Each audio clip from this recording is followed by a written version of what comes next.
Alors voilà une petite vidéo rapide pour montrer l'intérêt de l'usage des profils DCP.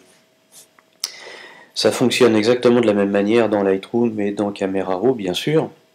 Et dans Lightroom c'est bizarrement rejeté tout en bas des réglages alors que Adobe depuis l'origine de Lightroom s'est ingénié à nous faire admettre que les réglages devaient s'opérer de bas en haut.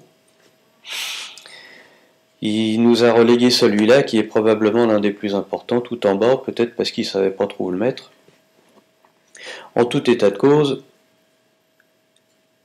il est mal placé. En tout cas, de mon point de vue, il est très très mal placé.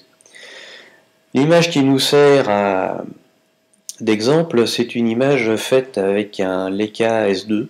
C'est quand même pas n'importe quoi. Et je rappelle que Leica fournit Lightroom en standard comme logiciel de développement. Et elle a circulé il y a quelque temps sur un forum bien connu où elle a donné lieu aux commentaires les plus ridicules que j'ai vus depuis un bon moment.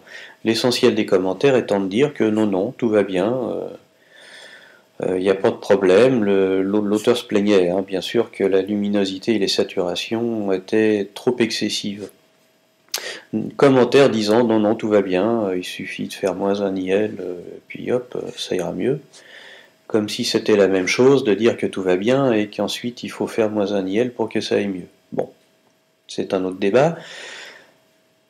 En standard, quand on ouvre une image dans Lightroom ou dans Camera Raw, on a à ce niveau-là l'Adobe Standard.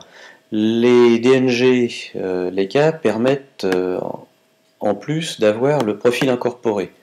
Donc le profil incorporé, un petit peu moins saturé, on va passer en Adobe Standard. Il n'y a pas grande différence visuellement entre les deux, on a juste vu les saturations monter un peu sur l'histogramme.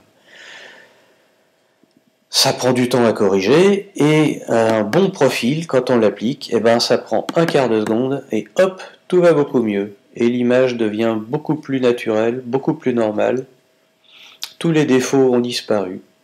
Voilà l'intérêt d'utiliser un profil correct, même dans Lightroom ou dans ACR, et qui évite énormément de temps de retouche derrière pour récupérer les dérives chromatiques et les dérives en saturation, puisque ça fait des ombres pas très très jolies quand on diminue la luminosité.